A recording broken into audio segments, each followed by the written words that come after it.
আন্দোলনের কর্মসূচি অব্যাহত থাকবে এবং উত্তরোত্তর আন্দোলন কঠোর থেকে কঠোরতর করা হবে। কেন? কাজে আমাদের দাবি যদি মানা না হয়, কারণ অন্যায়ভাবে বিচার বিভাগকে স্বাধীন করেছি এবং এই স্বাধীনতার পক্ষে আমরা ছিলাম।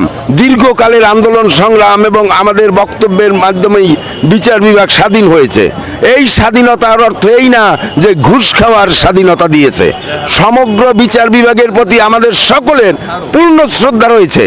আমরা বিচার বিভাগকে শ্রদ্ধা করি, কিন্তু বরিশালের চিফ মেট্রোপলিটন ম্যাজিস্ট্রেট জনাব জহিরুদ্দিন এবং অতিরিক্ত চিফ মেট্রোপলিটন ম্যাজিস্ট্রেট শরীয়তুল্লাহ সাহেব সেই বিচার বিভাগের স্বাধীনতার সুযোগ নিয়ে ঘুষ খাওয়ার স্বাধীনতা কায়েম করেছে।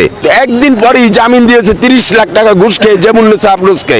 ওনারা ঘুষ খেয়ে জামিন দিয়েছে ইউনুস তালুকদার সাহেবকে জামায় গিয়া ধরে আসছে আর জামিন নিয়ে চলে গেছে।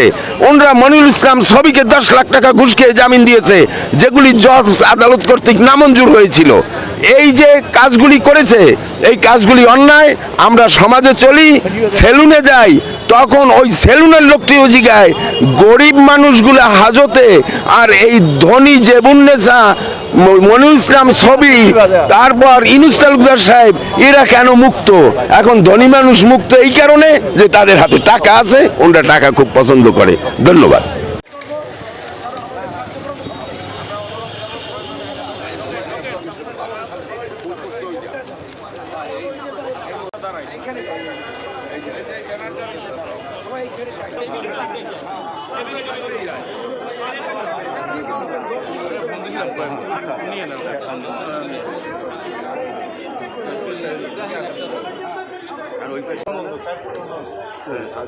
ধরে নেওয়ার কোনো এখতিয়ার নাই, গণবন্ধু সভাপতি ধরে নিচ্ছে।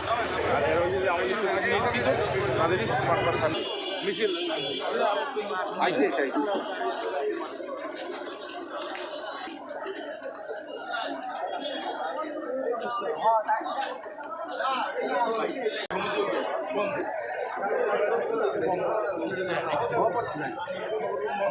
ভাই এদিকে